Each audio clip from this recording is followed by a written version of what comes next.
The intersection of endurance sport, health, fitness, and life.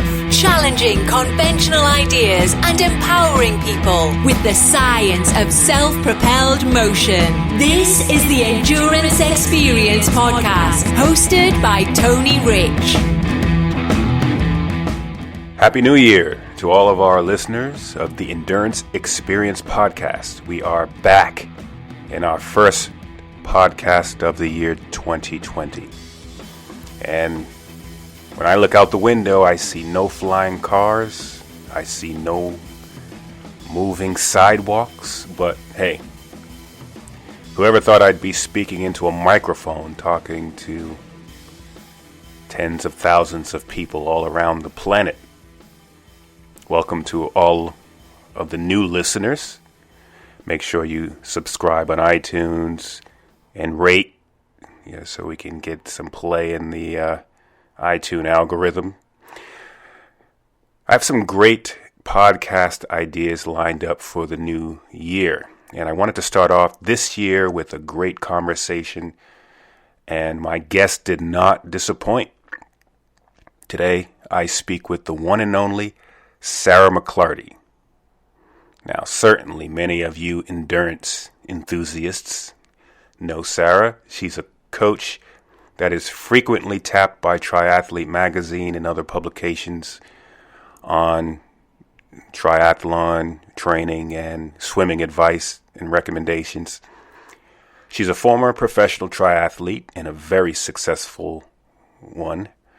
And Sara came out of the University of Florida swimming program, which is a legendary swim program, which has birthed many famous Olympic and competitive swimmers. Dara Torres, Ryan Lochte, Elizabeth Beisel,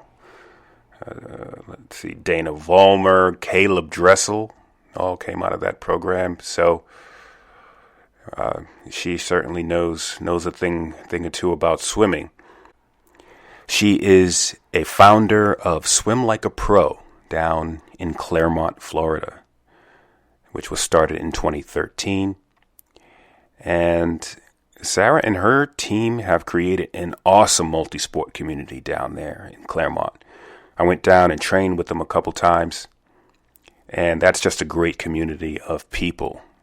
All ages, all races, all creeds and backgrounds, and everyone's just incredibly friendly and welcoming. And they train hard too. They swim with gators down there. And so they train year round, and they have some great attractions like the Lucky's Lake Swim, the National Training Center. It's really a multi-sport athlete's dream down there. And I met the SLAP coaching staff, which provides training and coaching solutions. And, they're some of the most knowledgeable coaches in the world. So if you're down there, check them out, SLAP in Clermont, Florida. So on the podcast, I have a conversation with Sara about her life growing up, some of her ups and downs. We talk about the life of a professional triathlete, and she gives her recommendations to those that may be looking at becoming a professional triathlete. And Sara, being one of the fastest triathlon swimmers ever in the sport, I wanted to pick her brain about all aspects of swimming for triathletes. So we talk about triathletes that find swimming to be their weaker discipline and how they should approach training. We discuss what she and her team does when they get those swimmers in for help, and particularly those swimmers that find themselves in a plateau. And we talk about swimmers getting more comfortable swimming in open water, and many more aspects of swimming. And we also touch a little on some of the trends she and her team sees in coaching, and how they're going to adapt going forward. So I won't delay you any further, here's my conversation with Sara McLarty.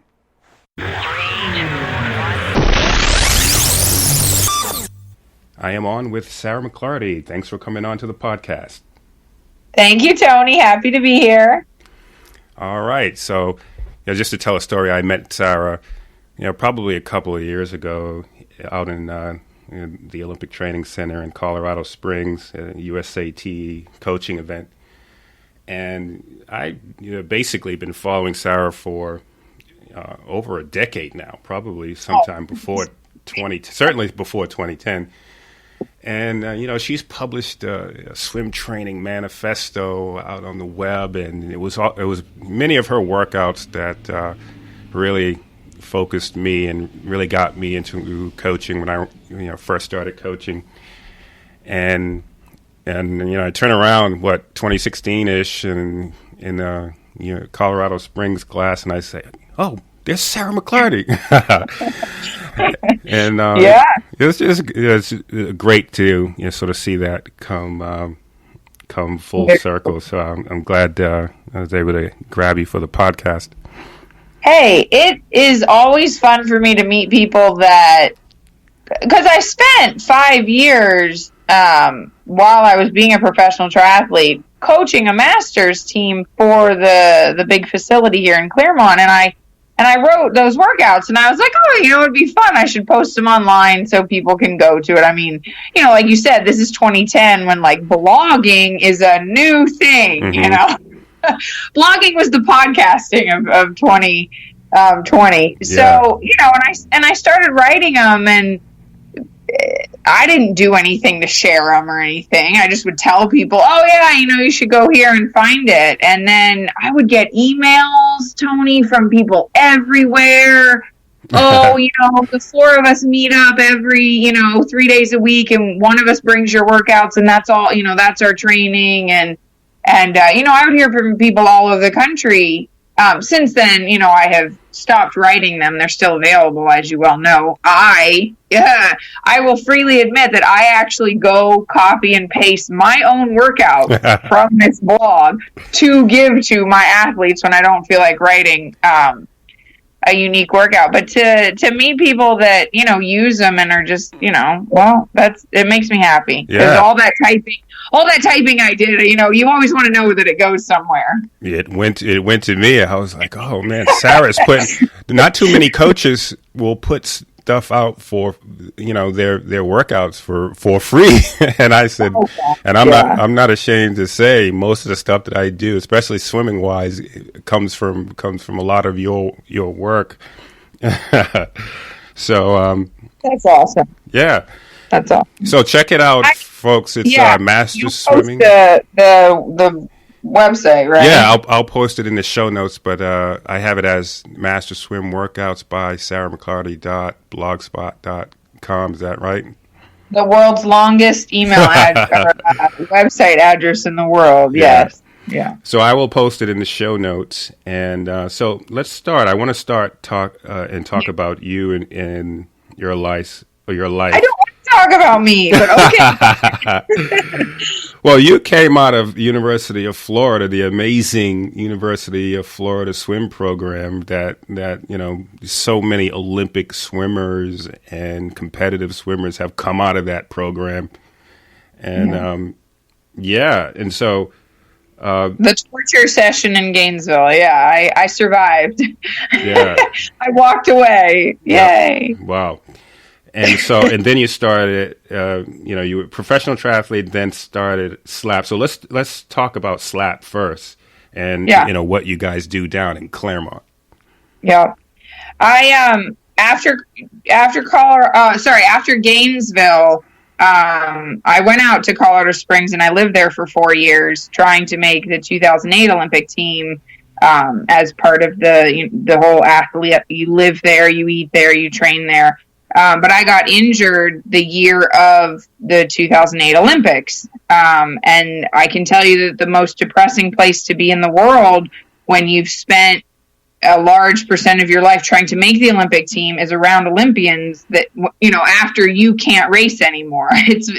So I ended up that that 2008 year, moving back home to my parents at 24, 25, but that was all I had. I went from college straight to the dorms in Colorado, and I moved home to DeLand with my parents, suffering from an injury that was debilitating. I could barely walk by the end of the day, let alone run, and got pretty down in the dumps. And I remember one day, it's so funny, one day, the night before, my parents must have looked at each other and said, she's getting a little too comfortable. And the very next day, my mom goes, "Hey, Sarah, we're going house shopping for you." And I'm just like, "I'm sorry, what? We're doing what?"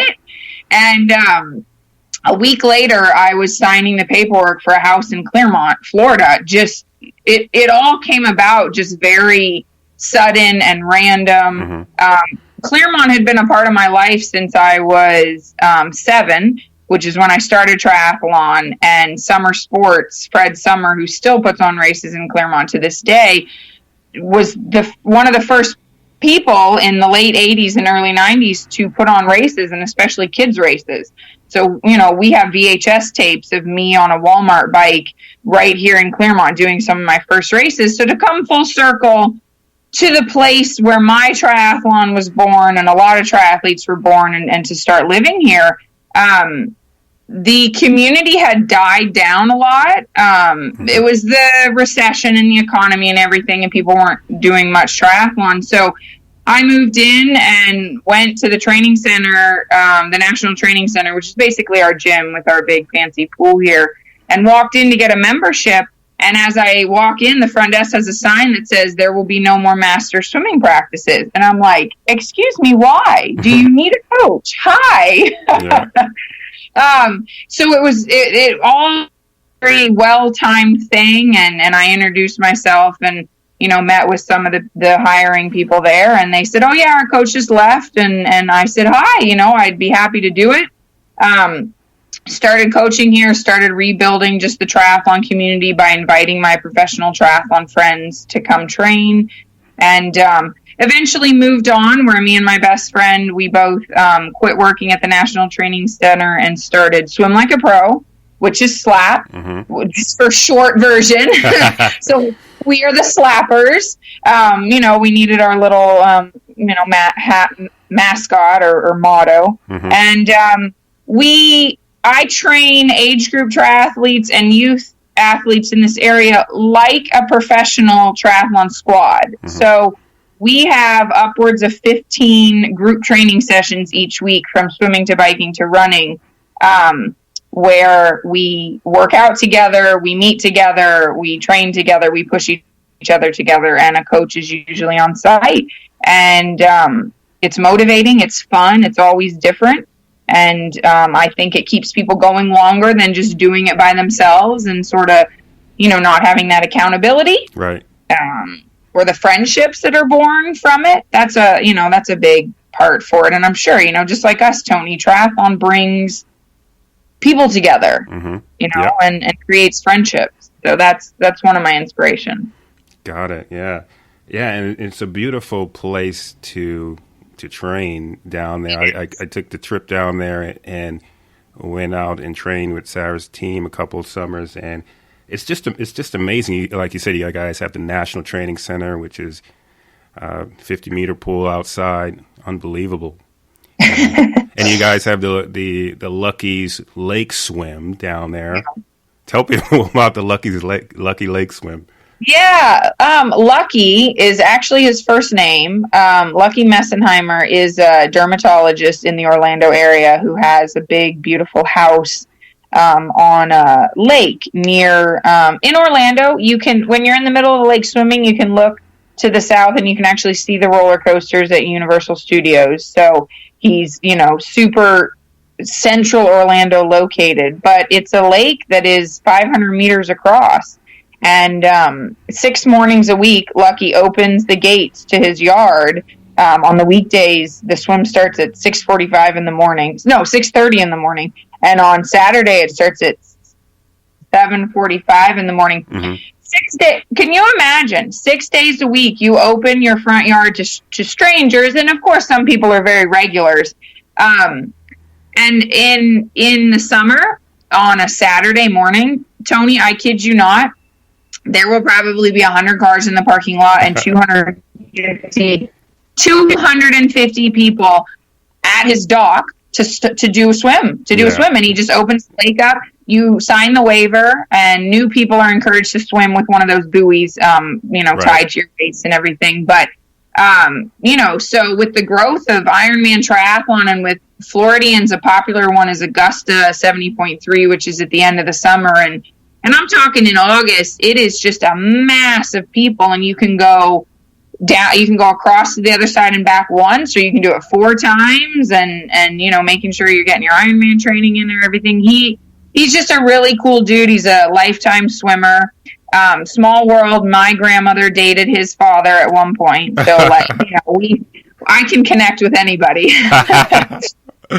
Yeah, that's great. It is a great swim. And then you do the swim, and then you come back up, and then you sign the house, and then you put your signature on the.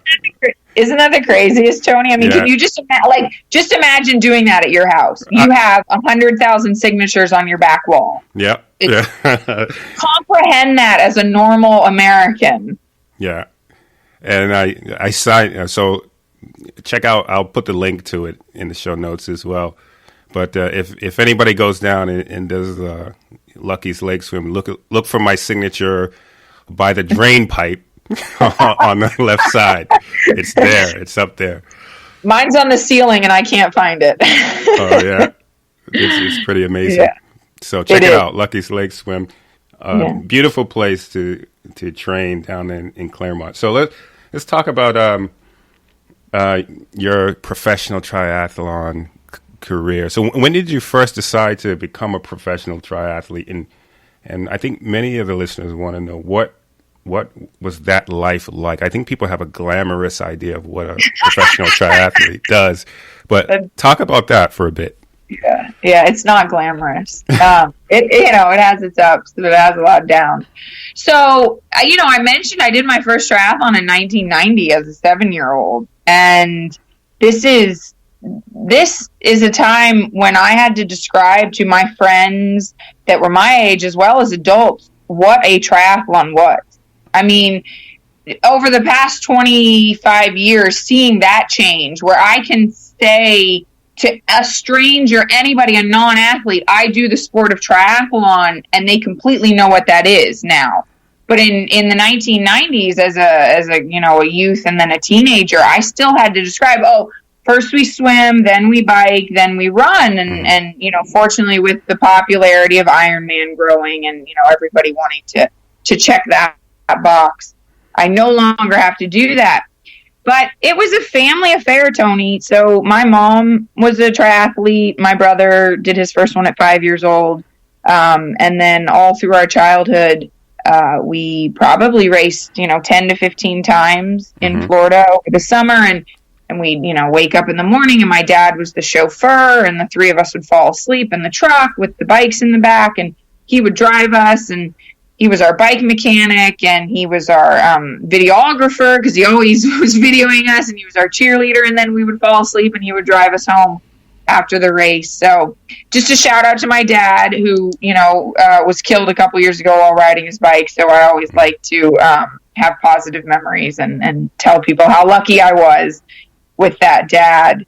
But we also swam on a swim team in Daytona Beach, and in my teenage years, I start seeing Hunter Kemper. He's sponsored by Ralph Lauren, and I'm sorry, what? You can make a living off of doing this sport? I think the first time I saw that, I was like 13 or 14, and it was brought to my attention that there is such thing as a professional triathlete, and I said, "Yep, I'm going to do that."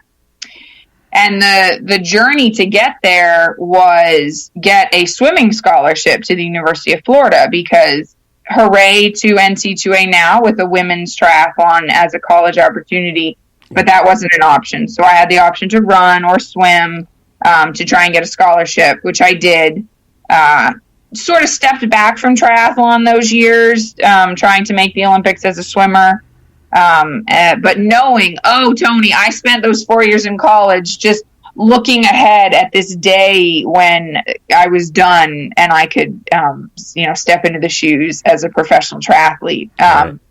And I did. I mean, I think the day my NC2A eligibility was done, which is where you can't take money, you can't accept prize money, you can't have sponsors, none of this stuff. You're very restricted at the time. And, I'm just looking, I'm like, 3 more years to go, 2 more years to go, 1 more year. And the day I was done, I basically called the USA Triathlon, the high performance director at the time, and said, hi, I'm done swimming. I was a national champion a couple times before I went to college. And they're like, hey, we've got a room for you at the Olympic Training Center. We'll put you on the national team. We'll support you. And they did. And I walked right from the University of Florida into a fully supported slot in Colorado Springs and traveled the world representing the U.S. to world championships and World Cups and everything, and had a great time. It is a very lucky experience. That was the glamorous side. Like, not everybody does that. Right. There's a lot of people. A typical I want to be a professional triathlete is someone in their 20s, maybe out of college, who has an athletic background, but they have to go it alone. It's tough. And if you read about this with like Gwen's journey, where Gwen Jorgensen became a pro, she had a full-time job. Yeah. A lot of triathletes have jobs. Yeah. I mean, age groupers do. And you're looking at this, how do I step away from something that pays my bills and step into something that might pay my bills? Right. Might. But I can't. Tony, the time commitment to being any professional athlete, every professional athlete, isn't just, the 3-hour bike ride in the morning and the 90-minute swim in the evening. It's the nap during the day. It's the hour massage that you had to drive to. It's the, taking care of yourself, fueling yourself, resting, answering emails, making your sponsors happy. So, like, the difference between, and I've always said this to people, the difference between an age group, just a working person, is that when you shut your computer off at work and you walk out of the building and you get in your car, work's done. Right. Like, it's done. It's there in that office building and you leave. For us, if I didn't sleep that night, if I went out and partied or went to a concert or hung out with friends or drank alcohol or decided to stay up watching a movie, that's my job. My job is my body, and It went with me everywhere. I missed friends' weddings, my college swim teammates' weddings, because I'm sorry, I can't travel this weekend because the next weekend I'm going to China.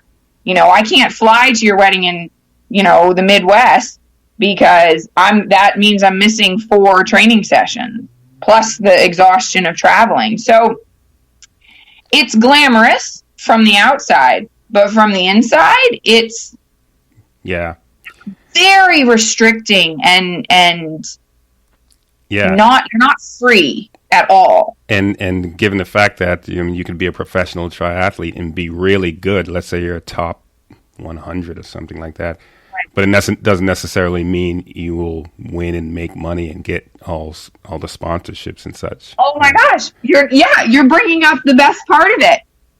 Yeah. So going back to that person that goes to work and leaves their job at 5 p.m., the company pays you. Right. No matter what, the company pays you. I could do the work for 3 months. Any of us professional athletes, we could do the work for 3 months, and the day of the race, shit the bed. Right. You know what? And you know what? Your employer doesn't pay you because you had a bad day. So there's so much pressure. And it's funny because I've done a couple, now that I'm retired, I've raced for fun with no pressure. And to line up on the starting line without the mentality of, oh shit, I really got to pay some bills this month. Like I need to get my bank account up to go to the next race, to pay my coach. Today's race has to go well. Yeah. That's not really the mental attitude that results in positive success. Yeah. But for a lot of struggling professional athletes and ones that want to make a break into it, you're on the starting line. You're in the race counting, okay, I'm in third. How much money is that? Right. You Yeah. know? And who goes to their job thinking, I'm already the top 100 in my class, but I still might not get paid. I might not get paid. Right. You don't go to work thinking, you know what, if the business doesn't get this contract, I'm not going to get paid. Like that doesn't, you get paid. Right. So what would you say to someone who wants to be a professional triathlete? Would you, well, don't listen to what I just said, because that's scared away. Yeah. You have to have a support system. Yeah. You have to be either as lucky as I was with, stepping into a national team position. You have to be as lucky as there are some teams, and you've seen them. There's, what is that team that wears white and red and is sponsored? There's like the Baja Rain team, and there's the Timex team was a very big team for a while. I haven't seen that around. What is the name? Chelsea Sodaro is on it. We'll have to look it up. But there are a handful of groups of businesses in the tri world that have gotten together in order to support a team. Yeah. Now, if again, that would be, hey, I'm stepping right into it with. But if you don't have the results, if you're just saying, I think I'm going to be a good triathlete, no, they're not going to welcome you onto the team. So it's building a support system that believes in you. And if that is living at home with your parents because they're willing to foot the bill, and you're looking at your early 20s, so you couldn't have gotten very far away from that. Yeah. They're willing to support you through this. Or if you have a business that you worked for, and again, I'm going to bring Gwen Jorgensen as an example. Her accounting firm actually ended up sponsoring her for a while because, hey, you worked for us. We think this challenge that you're going to go on is pretty cool. Ernst & Young, they sponsored her for a bit. And you have to build this. You have to get your local gym to support you and maybe not charge you for pool usage. Because if you can save $100 a month, that's a bike fee on an airline to go to a race, And you have to.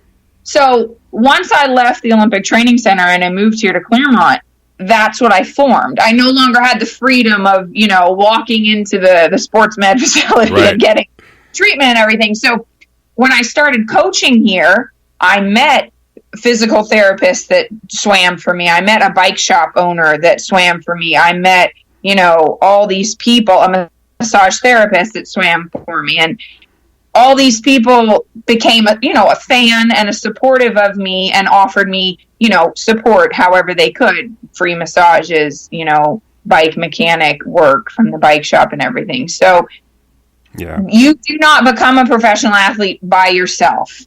You have to be a social and network, and it's tough, Tony, for some people to talk about themselves. And I can talk about myself here in the past tense, but talking about myself as, hey, I think I'm going to be good. Can you give me money? Oh, that was just a nightmare, Oh, it's so that you got to check that ego to do this.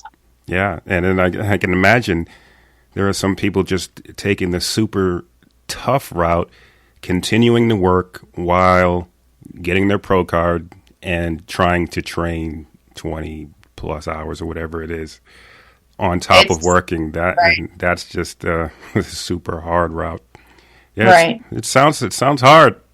It is. And you have to be lucky or extremely dedicated and determined. Yeah. But I think the hardest part there, even for that person you said that's working and training, at some point, if they do want to step up, they will have to drop the work. Oh, of course.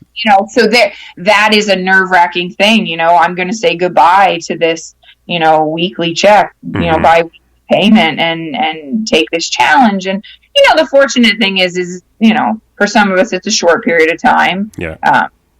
I have results from, I think, 2001 ITU World Championships, which were in Edmonton, and Marinda Carfrey is in my same results. Alicia Kay is in my same result. Nicholas Spierig won the junior elite race that year. So wow, there is a large group of athletes that have this career that has expanded 19 years, and we were racing before that, and Alicia Kay only just retired last year, and Marinda still going. Nicholas Spierig probably going for her 4th Olympic medal. It's incredible. I'm out though, Tony. I'm out. I don't want to do this anymore. I'm surprised you never thought about long course, huh? Ironman, half Ironman. Yeah, the swim just wouldn't get long enough, so I just wasn't interested. Cool. Yeah. All right. Well, let's talk some swimming because, I want to get from a lot of the listeners probably want to hear some of your thoughts about swimming, and one of the questions that I get all the time from triathletes, and you probably hear it too, is how come my swim time is not getting any better? So people that are out there, they're doing races, they've been racing for multiple seasons, they're doing their Olympics, sprints, Ironman, half Ironman, and not seeing any improvement in their swimming times, or they're seeing maybe marginal improvement. Mm-hmm. So I want to get your thoughts on what do you think are the training related behaviors that might see a triathlete plateau in their swimming ability? Yeah. Super easy answer. It's the time required to make huge leaps in swimming mm-hmm. is something that not, your typical family working adult cannot devote to swimming. So if we're looking at, for example, my collegiate swimming years, when I was ranked third in the world at, in my events at that time, I was in the pool for 25 hours a week. And in an hour, we averaged 5K. So let's do the math there at the number of yards and the number of repetitions that it takes to make this huge leap and bound in swimming. Mm-hmm. And you're looking at a kids swim team, some of our adult triathletes and some of your listeners and some of your athletes have kids on the swim team. They're in the pool more than their parents, because you're a working parent who has other obligations and you're being a triathlete. Yeah. Tony, the closest the closest sport swimming is related to is golf. Yeah, I know what you mean. Because unlike cycling and running, where if you want to run faster, you just push harder. If you want to bike faster, you push harder. In swimming, that doesn't get you anywhere. Typically, the harder you work, the more backwards you go if you're not, if you're a beginner in the water. So it's such a technique-oriented sport that repetition and frequency and quantity and quality quantity mm-hmm. are what is required to make improvements. Yeah. And that's not the same with biking and running. You can do 2 to 3 bike run workouts a week that are an hour to 2 hours in length that are quality with anaerobic and VO2 max and all this kind of stuff. And you can make improvement. Yeah. That it's not the case in swimming. And your average triathlete, being a 3-sport person with other commitments in their life, doesn't have the time to make a leaps and bounds in swimming. And then, so there's the depressing answer. Right. Yeah, I'm really a Debbie Downer today on this podcast. But the positives, Tony, and I've had to rework some of my athletes' wiring in their brain for some of this, is that the swim is a small percentage of the race to begin with. Yeah. So as much as you want to bring your Olympic swim time from 30 minutes to 25 minutes, you would have to put in 2 more swims a week, versus if you want to take, 5 minutes off your bike and your run,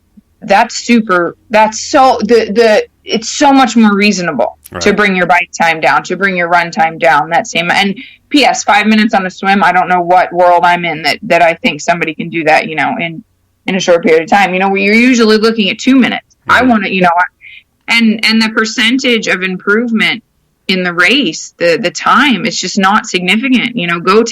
Instead of trying to take 2 minutes off your swim, go take 5 minutes off your run. You're better off in the end. Right. You don't have to drive to the pool to do extra training because you can run from your house. You can run from work. You can get a run workout in at lunch. And as a swimmer and as a swim coach, that answer depresses me because, I want you to work with me. I want you to get better. That's my goal. Yeah. Now, if I'm bringing someone down from a 45-minute Olympic swim, we can get you a little better efficiency in the water and you'll be swimming a 30-minute. But when you're someone who's a 25-minute Olympic swimmer, 23 minutes, what's the difference? 25, 23, go run faster, if you're pushed for training time during the week. And again, so I think my answer varies on who you are and what level swimmer you are. Yeah. I would swim 18 minutes for an Olympic swim. What was 17 minutes going to give me? Nothing. I'd have to be in the water back to my collegiate days, 25 hours a week. Yeah. I think what's happening though is a lot of triathletes. So they've heard that meme, you can't win in the swim, and then these memes that rhyme, they spread like wildflower. But I think what's been happening though is they've been implanted in the mind of the triathlete, and it's almost too much of a defeatist mentality where they just almost don't swim at all, right? Yeah. And so that's part of it. I get it. And I do have a response to that again, because I want my people swimming with me. It's fun. Yeah. If you're swimming, if it's you and you go to your local, gym pool and you go back and forth in the pool on your own, no wonder you don't want to do it. Right. I don't do it. That's boring. But when I'm offering, when SLAP is offering 15 swim practices a week where you don't know what you're going to do until I tell you what to do, you're meeting up with 20 other people that you like and that do the same thing as you, and I'm going to work your butt off, and you're going to race the person next to you, or you're going to try and stay in front of the person behind you in the lane.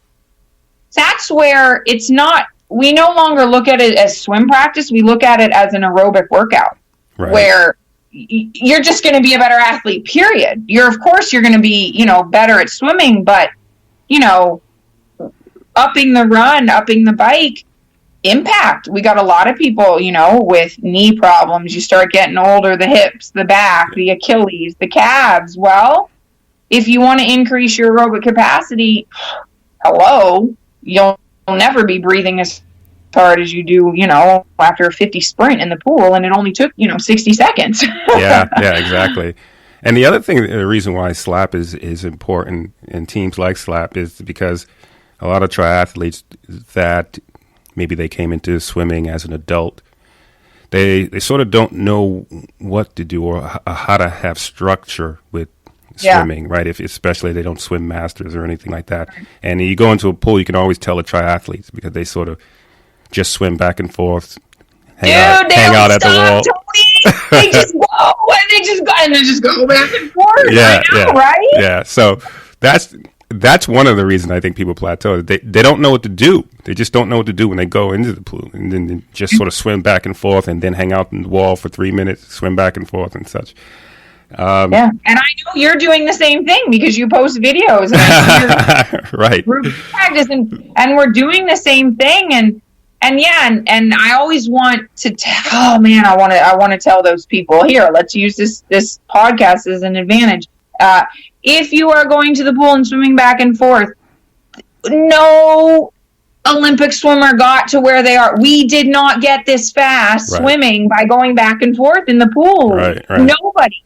No, Katie Ledecky, Michael Phelps, Ryan Lochte. I mean, name the ones that people recognize. They swim sets, do sets. Right. Structure.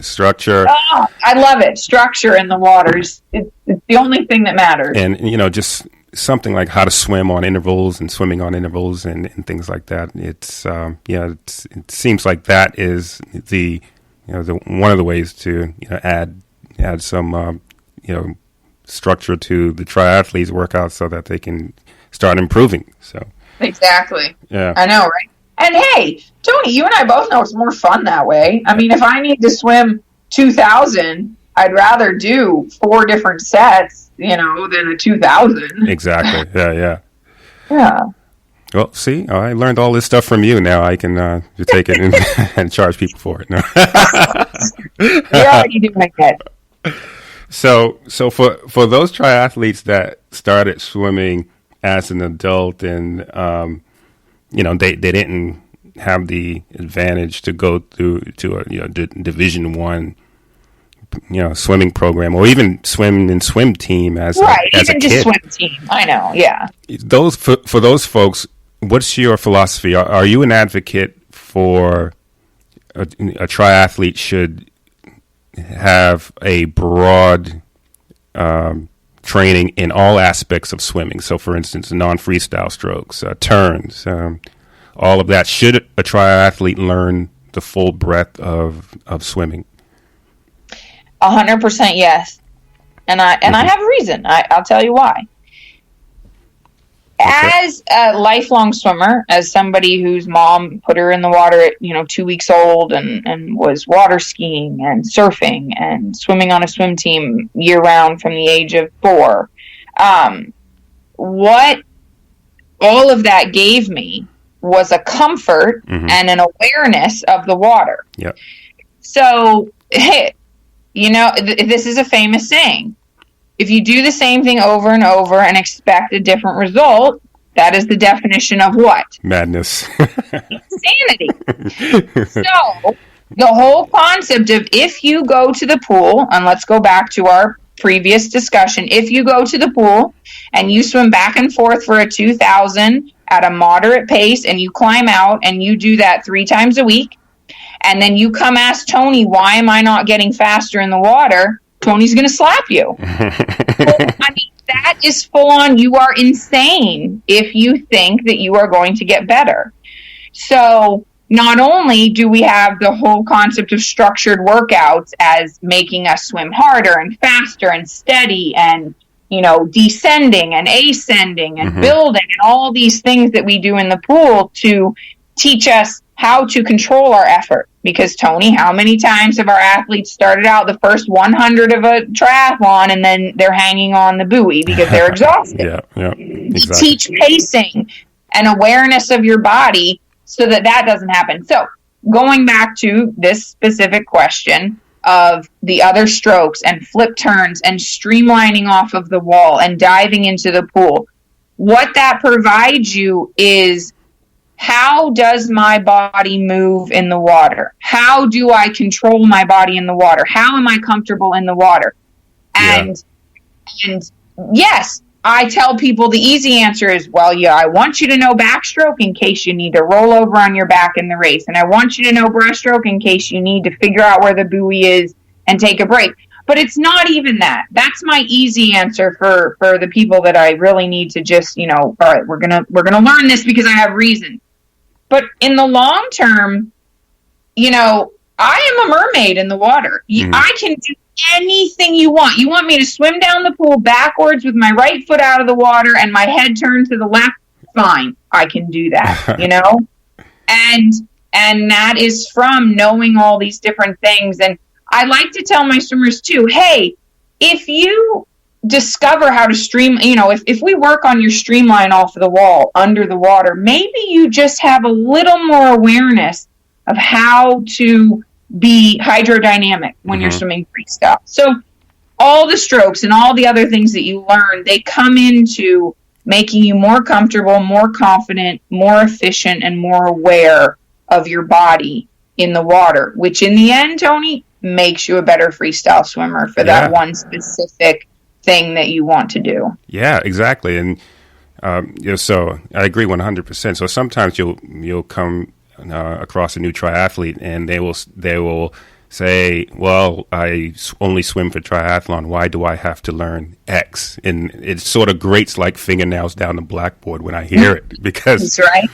Because you figure that if you were to do a pie chart of the total time you swim in your life, still, even if you're an avid triathlete, the vast majority of your swimming is going to be inside of a concrete box. It's going to be inside of a pool, like, I don't know, maybe 80-90%. I mean, so why restrict yourself for those smaller number of times where you're going to be doing a triathlon in open water, and that comfort level from knowing all 4 competitive strokes and safety strokes and all of it. And I'm not telling you to be good at them. I'm not asking. I'm not requiring that you go do a master's swim meet and race these strokes. Mm-hmm. But I do want you to be able to get whacked in the head by a wave in the Atlantic Ocean doing a beach swim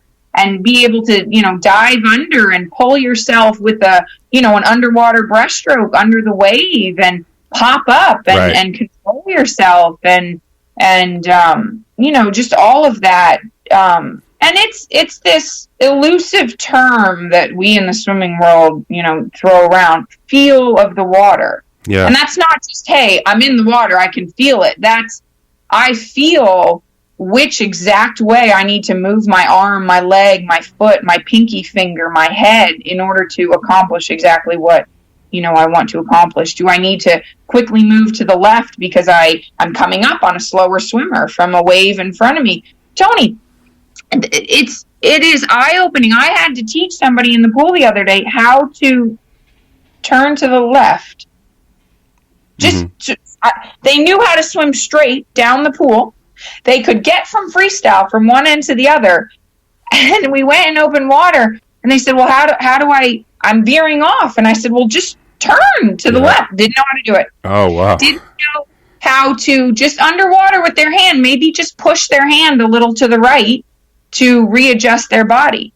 And that is because here we are in that box 99% of the time with the lines going straight from one end of the pool to the other. They did not know how to adjust their direction in the lake. And that was unbelievable. It was a great coaching opportunity for me and a realization that, triathlon swimming in the pool. Yeah. I mean, tough. That's what we're dealing with. Most of the triathletes are, coming to this and really learning how to swim as adults. And I think this is the reason why we're seeing a lot of this. But, immediately when I started in triathlon, I wanted to learn everything. I wanted to, learn all 4 competitive strokes. I wanted to learn all of the turns. I ended up becoming a lifeguard, certified safety instructor, all of it, because swimming masters. And it's just being a well-rounded swimmer versus I just want to learn the bare minimum to get through a triathlon fast. So, yeah. So let's see. Let's talk about some. So someone comes to SLAP. They really want some help with swimming. By the way, I highly recommend. What's the website? Your SLAP website? Can you put it out there? Swim like a pro with a dash in between each word. Swim-like-a-pro.com. All right. So somebody comes to SLAP. They come to you and your team, and they want to get to an hour swim on Ironman, or they want to PR their half Ironman swim. And they're trying to get to Kona, or they're trying to get to 70.3 worlds, or they're just trying to not plateau anymore in the swim.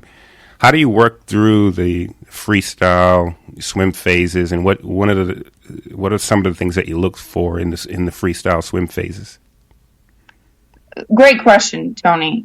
You made me think with this one, but I have found, and when somebody is investing and coming to work with me, it's not just a one-time thing and then, off they go. I get a lot of people that just need, a checkup, and, we do a 1-hour session and send them off. But somebody who's looking, hey, I'm stuck in a plateau, like you said, or I'm really looking to continue to make steps forward. We do, I'll really highly suggest we need 2, 3, or 4 sessions together.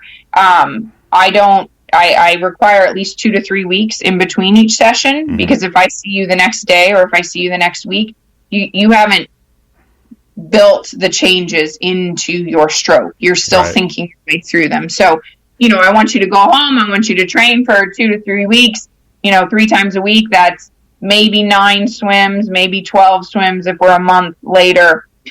You should have developed the new skills where we're not, the next time I see you, I don't want to be coaching the same thing. I don't want to, I don't need you don't need to pay me to tell you the same thing twice. Right. So once I work with someone, our first meeting usually has some video. Most adult triathlon swimmers have never seen themselves swim. So that's super eye-opening, where you take that perception and reality and you put them together and, oh, that's what I look like, and that's not what I think I should look like, or that's not what I thought I looked like. Right. So that's kind of really the first thing I do. And and again, here we talk about swimming with the 2 other sports. Cycling and running, when you're biking, you can look down at your legs. You can look, how are my arms? Are my elbows relaxed? Am I in an arrow position? Am I pedaling even? Even when you're running, you are aware. But what we've found is that with swimming, because 90% of your view is the bottom of the pool and water, and very little of your body ends up in your sight, perception and reality become very skewed. So the first thing I do is, we show, and I have them get in. It's funny. My first lesson with somebody is probably 5 minutes of swimming and then 30 minutes of talking and watching a video, their videos, before we get back in and continue. Right. So just taking that perception reality, showing them what they're doing. We talk about it. They ask questions.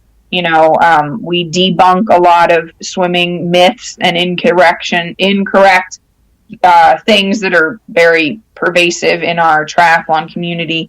And then we get back in and we work on things. Now, once I have somebody in the water, I typically take them through 3 steps.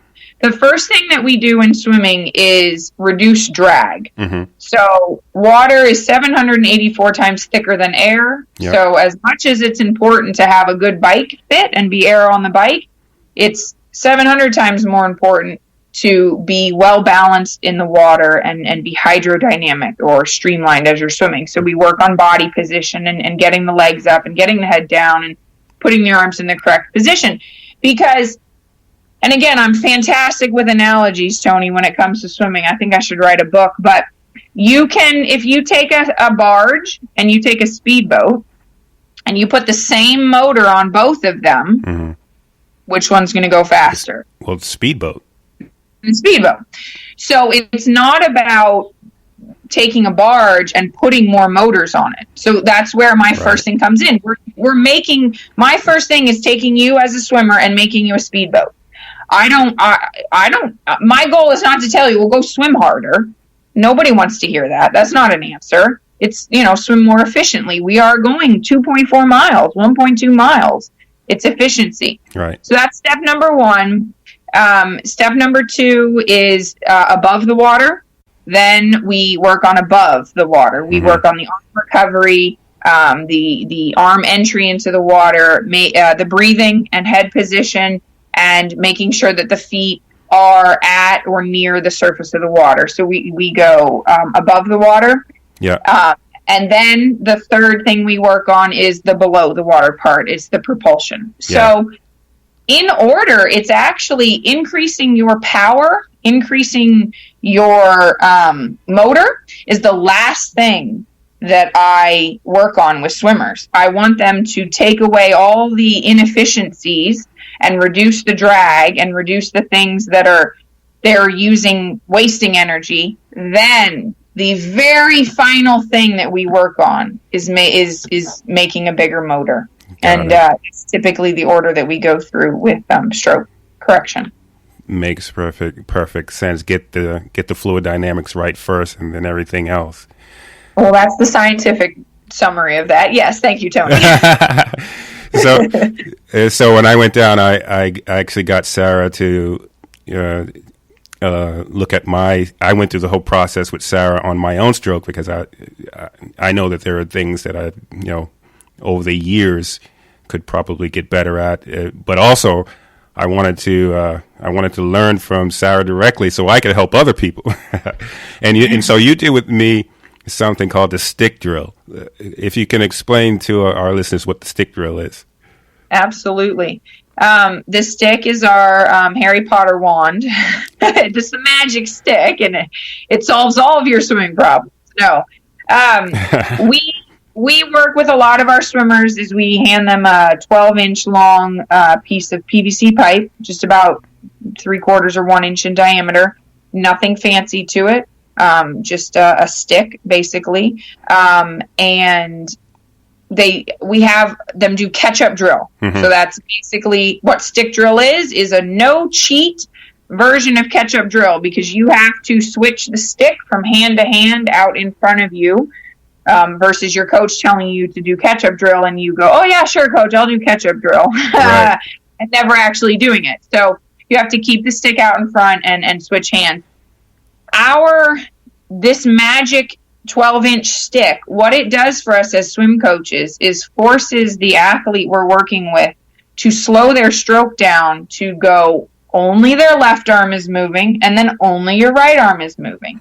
Because if I wanted you, Tony, to maybe fix the finish of your left hand when you were swimming, and I said, okay, ready, go swim, you've got so much going on. You've got both arms moving at the same time. It's very hard to get the brain to just focus on a small aspect at a time. So the stick drill slows that down. It allows people to go, okay, I'm making sure that my left arm is exactly how they wanted it to be. Now I switch the stick and I let go with my right hand, and I make sure that my right hand is exactly how it needs to be. And we have seen that it allows for a much quicker shift in improvement, or whatever we're specifically working on, rather than continually having somebody swim back and forth and try and do it all at the same time. Right. Yeah. And I think that I've done it a lot, and then did it with some other folks that I coach. I think what it does is it helps people re-engineer their entry, in that some people were taught on the entry to sort of slice into the water, like they were sticking their hand in something, right? And so for love it, Tony. But I think the stick drill, it helps people, especially people swimming for competition, it re-engineer where they're supposed to enter in an efficient way for competition. And you described it very well. And it's one of those misconceptions that we spend a lot of time working with, is people think that, I need to control and gently set my hand in the water next to my head and then push it forward in the water. Yeah. And the key words that I just used are push my hand forward in the water. And so I'll have somebody who's doing this, and we'll watch their video, and I'll ask them, I say, which direction are you pushing your body when you push that hand forward in the water? And you see them go backwards. And I say, which way do you, are we here to go backwards, or are we here to go forwards? And it's a very aha moment. It's like anytime you're taking the back of your hand and the top of your arm and pushing it forward in the water, you're literally pushing yourself backwards. Right. You are pushing water in the opposite direction that you want to go. It would be like running and landing with your heel 2 feet out in front of you. Well, of course you're not going anywhere when you're running, because you're stopping yourself each time you put your foot down. Yeah. Yeah. And so the stick drill just gets you to put your arm right there, like there, right there. Yeah. Yeah. Well, I'm glad that clicked for you, Tony. That's very awesome. Yeah, it's great. I'm happy to hear that.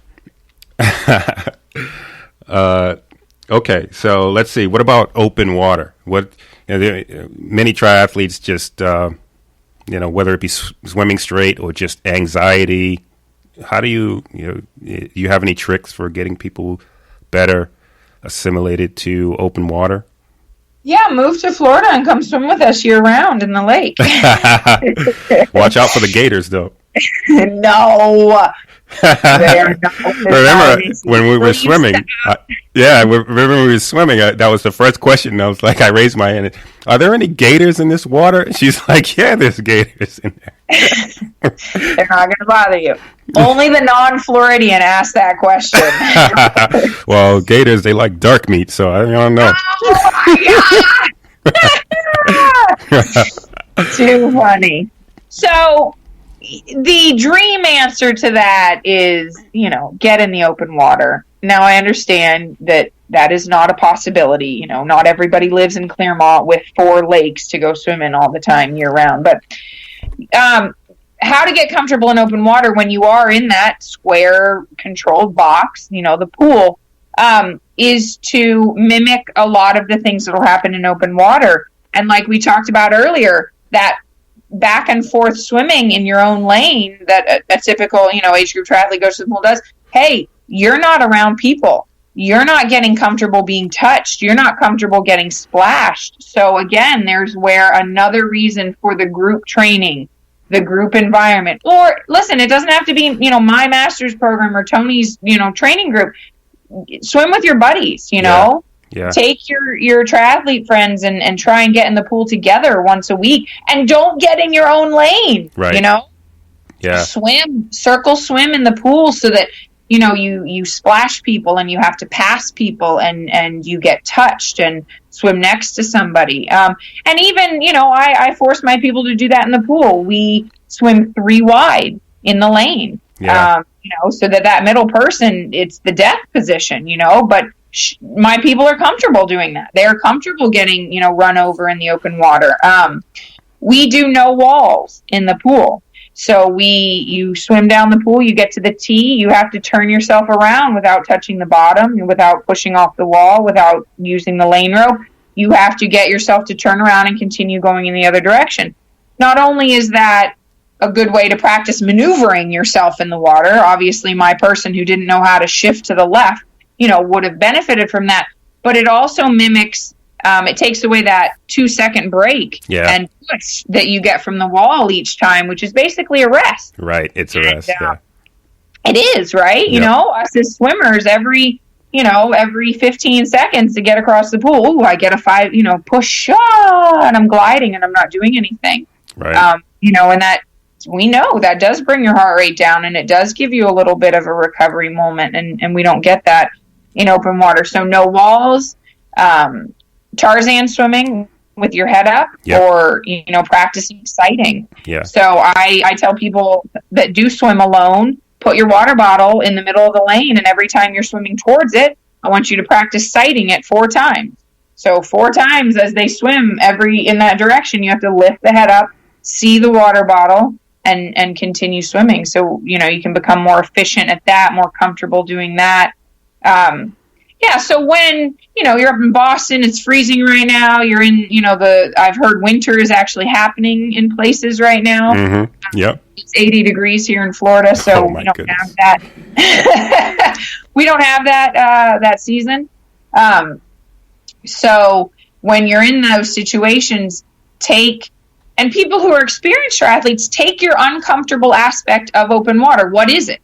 Is it the touching? Is it the waves? Maybe it's a choppy, windy day when you go to your race. Is it, the buoy turn? So take your uncomfortable bit and work on that in the pool. Mimic something to try and conquer those fears or become more comfortable with that. Yeah, I mean, it's. I think it is partly, especially people in the Northeast that can't swim year round. It's just it's one of the frequent questions I get when I've seen good swimmers or master swimmers who are only doing pool swimming. I seen them get the little freak out or the fight or flight in open water swimming when they don't have that wall to swim back to or to hold on to. So yeah. And if you're super limited on open water, and you're going to a race, do the best you can to swim in that open water the day before. I mean, most races are beaches or, lakes or something. Yes, there are the few places where it's only open for the race, and, that's depressing. But, most places, you can get there the afternoon before the race and go in and give yourself that confidence for the very next day, that, all right, this water is okay. I'm going to be okay. This is what it tastes like. This is what it looks like. Hey, Tony, what do you think of our water here in our lake? Yeah, the water, it's pretty nice. You can't see anything. Yeah. Oh, yeah. That's another reason. Yeah. People call it Dr. Pepper. It's so dark. It's that you can't see your hand underwater. So talk about freak out. You know, people can't even see the bottom. They can't even see their foot under them. Right. So get a feel for what situation you're going to be in at the race. Yeah. And that can, just sort of calm that anxiety and what's the temperature? What does it taste like? What does it smell like? Yeah. All those things. And what you talked about earlier about just, being a more confident swimmer, learning the other strokes, the safety strokes. That was one of the things that helped me. And when you finally realize I could get myself out of any problematic situation if it were to happen, right? If something happened, I had an asthma attack or cramp, I could do side stroke, I could do elementary backstroke, I could do backstroke, I could do anything long enough for someone to come help me. And once you have that confidence, then some of the anxiety goes away. Yeah. Exactly. Yeah. And that's a super common thing, is that if you're going into it only knowing one thing, there is a part of the back of your mind going, freak out. Yeah. What if I can't do this one thing that I know how to do? What is my other option? You know? So exactly what you just said, the anxiety definitely calms down when you have 16 other things that you could possibly do to save yourself in the open water. Yeah. All right. I feel like I could go on and on with you for a long time. So, fun. I know it is fun. I love this stuff, especially with two coaches sitting down. You can talk for hours. But let's finish up with some coaching stuff. What are some of the trends that you're seeing in coaching that is causing you and your coaches to think about how do we change or adapt to help people in coaching? Is there anything that you're seeing specifically? Two things. One is the I don't know, what do you call it? The migration inside. Mm-hmm. The Peloton bikes, the Wahoos, the fancy trainers, Zwift. All those things. That's an obvious answer. Treadmills becoming affordable, that everybody has one in their pain cave. And that's one thing I'm seeing. And the other thing I'm seeing, and this is more of a very long-term shift, from when I started triathlon in the 90s till now, is the check boxes. I'm here to check a box that says I did an Ironman and I'm never going to, do the sport of triathlon again. Mm-hmm. And for myself, I am fine with you wanting to stay inside. Not only is it easier, and, doesn't take as much time, but it's safer. I mean, I've lost a family member to, a distracted driver on the road. So I'm very aware of, a desire to stay inside, where it's safe and comfortable. And learning to coach that way has been a thing I've had to go through. I've had to, start understanding what Zwift is and how I can use it to my benefit. And now there's a whole discussion on the coaches group on Facebook is why doesn't Peloton connect to Training Peaks? Right. My athlete does a Peloton workout, it will not upload to her Training Peaks, like all of her Garmin Connect files and everything. So, we're dealing with the new technology and connecting and everything. So, as a coach, I am becoming comfortable with that and positive with that. It's tougher because I don't get to see my athletes as much. Yep. My answer to that is that now we're making our group training sessions not so much going out on a public road and going for a 50-mile bike ride, but we have our main group session inside the state park which is a safe 11 miles of road, which becomes repetitive, but the speed limit is 20 miles an hour. There is a bike shoulder on the side, and there's maybe 10 cars while we're in there for the 2.5 hour workout. So just, coming up with new ideas that are making people feel comfortable to adapt to that. And then the other one is, back when I did triathlons in the 90s, there's still people doing triathlons from then. We saw this as a lifelong sport, and we have a love for it and a passion for it and a very long-term commitment to it. And as a coach, how often do I get the person, and you as well, that comes to me and says, I've signed up for Ironman Florida. It's in 11 months. Can you train me for it? I've never done a triathlon and I can't swim.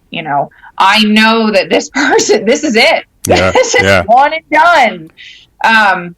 And as somebody who has been in the sport for 30 years, I take, fine, great, 100%. You will get through that race. I will train you. You will love it. We will have fun. But during those 11 months, Tony, I'm going to convince you to stick around. Right. I'm going to make it fun. I'm going to bring you into this fold of 100 slappers in the Central Florida area that you're going to become friends with and you're going to have fun with, and you're not going to want to walk away from them at the end. You're going to make it one and done, and you're going to change it to, this is my new lifestyle. Yeah.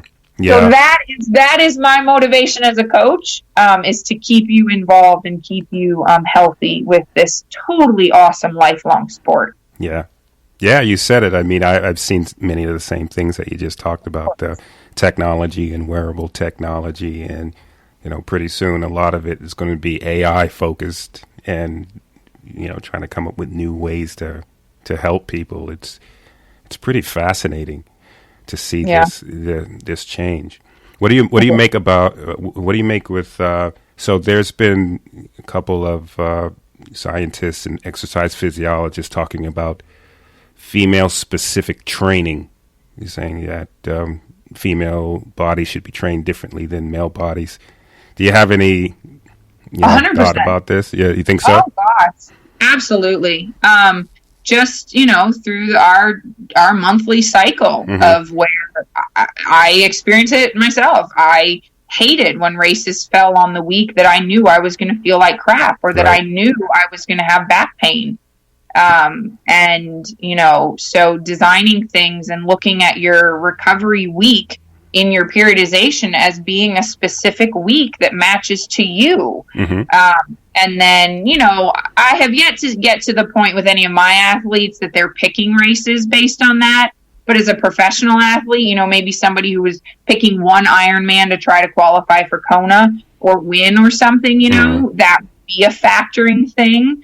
Fortunately, we have apps that can show us, 12 months into the future of where our weeks are going to fall and how we know we're going to feel. So looking at the dates of races and periodizing our training plan and our racing schedule to our body cycle is going to be a huge thing that comes into play. Again, at this point with your higher end athletes where, it's 1 minute is making a difference in things. But again, your typical age group athlete, they're going to sign up for the race that their friends sign up for and move forward. However it plays out. So, but 100%. That's going to be a thing, especially in the pro world, which is it's probably already there. Yeah, I've been doing a tremendous amount of research there. I think we're going to see more of this in the next coming years. Yeah. What about nutrition? I'm sure you've seen all of the information about the Nike Oregon project and the fallout of the Nike Oregon project. And it brought up the question about how nutrition should be brought into training and racing for elite athletes, but also age groupers. Right. And I can speak on that personally. I was and raced successfully as one of the larger female triathletes on the ITU circuit and on the non-drafting Olympic circuit. But what it came down to was I was doing this sport because I love it. I'm still in this sport. I've made it my life because I love it. And I retired because I got tired of doing it. And my whole mentality was, I have one life. I am going to enjoy this life, and I'm going to be as successful as I can be, but I'm not going to be miserable along the way. So for me, that was tough. Unfortunately, I was able to be lucky to have coaches that were not masochistic and unfortunately, like some of those Oregon Project ladies that, you need to lose 5 more pounds. You have nothing to lose, but we're going to tell you to lose 5 pounds. My coaches wanted to see me happy and see me succeed as a result of that. So personally, as a coach, that's my main thing. If you are not happy, why are you doing this? Right. And so, from that, but, in college, we had a name for it. If a coach came up and mentioned that, something about our body, we would go into the locker room and say, I just had a fat talk, and they're definitely crunching down on that, and that being even permissible for coaches to talk about your body weight in colleges now. There's more rules against it because of what it does to your mentality as a late teenager, early 20s. When a person was a higher person than you, the person you look up to, comes and says that to you. Yeah, it just destroys you and can leave some lasting effects. Fortunately, I was very lucky. I feel like I am still in this sport because I was never presented with a negative thing like that. Yeah. And it does. And I think as coaches, again, we need to see more women coaches stepping into this high-end role because we know what that feels like. We've experienced it. And stepping in and being those positive role models for the young ladies and encouraging them to be happy with themselves. Because you cannot be successful if you are not enjoying the sport that you're doing and if you're not happy with who you are. It just doesn't work. Yeah. We've seen this go the wrong way, and it's even more important that we have USAT, we have Ironman, and we have ways of trying to figure out how to bring in nutrition and training the right way, the reputable way, with science and evidence-based approaches. And you're right. We definitely need more female coaches, and just more education here, I think. Yeah, I think now that we're getting more coaches who have been through and yourself and have experienced the sport themselves and been through the shoes that our athletes are walking in, I think we have a little more compassion as a result of that, knowing what that person is going through. I've been there. I've been in your shoes. I know what's going on mentally, in a general sense for you. And I know what you do not need to hear right now. And I do know, I know how to, keep you positive and everything. So, it's changing. There's always that talk of the old school coaching method and moving forward. And, so I hope to be part of that, new school method and one day having a squad of elites that I am encouraging along the way. So that's in the future. I'm just glad to be able to say I know you, because I'll be coming to you if I have any questions or need help here. But I took so much of your time. So I think we're over 75 minutes in now. You're gonna have to cut it down. So how could people find you online? I think we mentioned a couple. Right, yeah, the website, Swim Like a Pro.